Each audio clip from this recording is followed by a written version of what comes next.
হিজরতের বছর 622 সালে শুরু হয় মসজিদে নববীর নির্মাণ কাজ।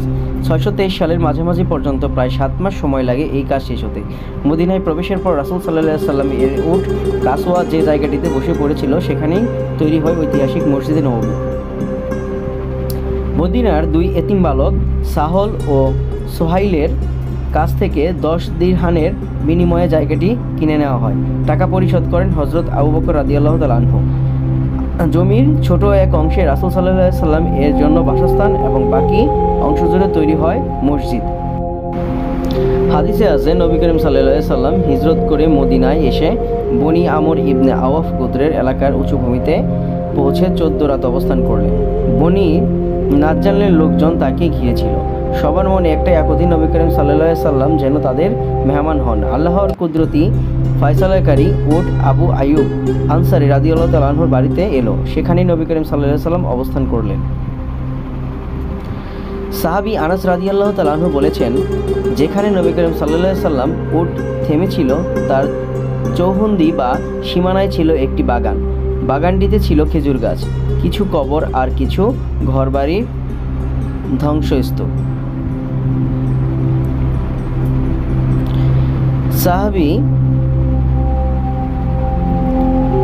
নামাজের সময় হলেই নবী করিম সাল্লাল্লাহু আলাইহি ওয়াসাল্লাম নামাজ আদায় করতেন। নবীজি সাল্লাল্লাহু আলাইহি ওয়াসাল্লাম মসজিদের নির্মাণের ব্যাপারে নির্দেশ পেলে বনি নাজ্জার গোত্রের নেতাদের ডেকে পাঠালেন।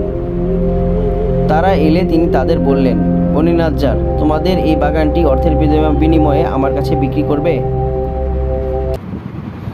তারা বলল, না, আল্লাহর শপথ, আমরা অর্থের বিনিময়ে বিক্রি করব না, তবে আমরা আল্লাহর কাছেই এর প্রতিদানের প্রত্যাশা রাখব।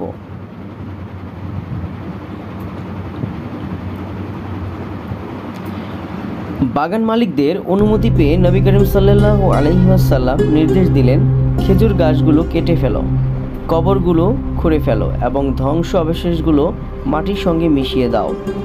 নামাজের স্থানটুকু পবিত্র হলে ভূপৃষ্ঠের যে কোনো জায়গায় নামাজ পড়তে আর কোনো বাধা নেই।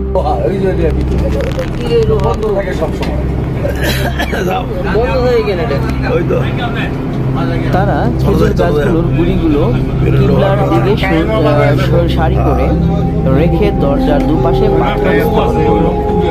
আনাস রাদিয়াল্লাহু তাআলা আনহু বলেন, এই সময় কাজ করার সময় তারা এক সুরে কবিতা আবৃত্তি করছিল।